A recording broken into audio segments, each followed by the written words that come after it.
आप आज मातृभूमि से, नमस्कार।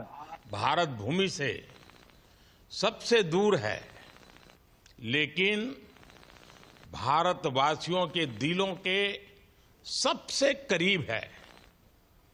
आपके नाम में भी शुभ है और आपकी यात्रा नए युग का शुभ आरंभ भी है। जी प्रधानमंत्री जी, बहुत बहुत धन्यवाद आपकी विशेष का और 140 करोड़ मेरे देशवासियों की विशेष का। मैं यहाँ बिल्कुल ठीक हूँ, सुरक्षित हूँ। आप सबके आशीर्वाद और प्यार की वजह से पृथ्वी से ऑर्बिट की 400 किलोमीटर तक की जो छोटी सी यात्रा है, ये सिर्फ मेरी नहीं है। मुझे लगता है कहीं ना कहीं हमारे देश की भी यात्रा है। बिकॉज जब मैं छोटा था, मैं कभी सोच नहीं पाया कि मैं एस्ट्रोनॉट बन सकता हूँ। लेकिन मुझे लगता है आपके नेतृत्व में आज का भारत ये मौका देता है और उन सपनों को साकार करने का भी मौका देता है। शुभ अंतरिक्ष की विशालता देखकर सबसे पहला विचार क्या आया आपको? प्रधानमंत्री जी, सच में बोलूं तो जब पहली बार हम लोग ऑर्बिट में पहुंचे, अंतरिक्ष में पहुंचे, तो पहला जो व्यू था वो पृथ्वी का था।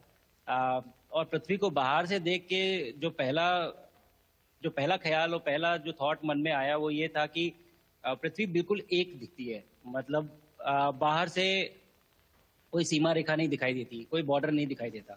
जब पहली बार भारत को देखा तो हम मैप पे पढ़ते हैं भारत को, हम देखते हैं बाकी देशों का आकार कितना बड़ा है, हमारा आकार कैसा है, वो मैप पे देखते हैं। लेकिन वो सही नहीं होता, क्योंकि वो एक हम 3D ऑब्जेक्ट को 2D यानी पेपर पे हम उतारते हैं। भारत सच में बहुत भव्य दिखता है, बहुत बड़ा दिखता है।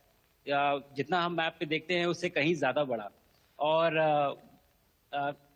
जो वननेस की फीलिंग है, पृथ्वी की वननेस की फीलिंग है, जो हमारा भी मोटो है कि अनेकता में एकता, वो बिल्कुल उसका महत्व ऐसा समझ में आता है बाहर से देखने में कि लगता है कि कोई बॉर्डर एग्जिस्ट ही नहीं करता, कोई राज्य नहीं एग्जिस्ट करता, कंट्रीज नहीं एग्जिस्ट करती। फाइनली हम सब ह्यूमैनिटी का पार्ट है, सब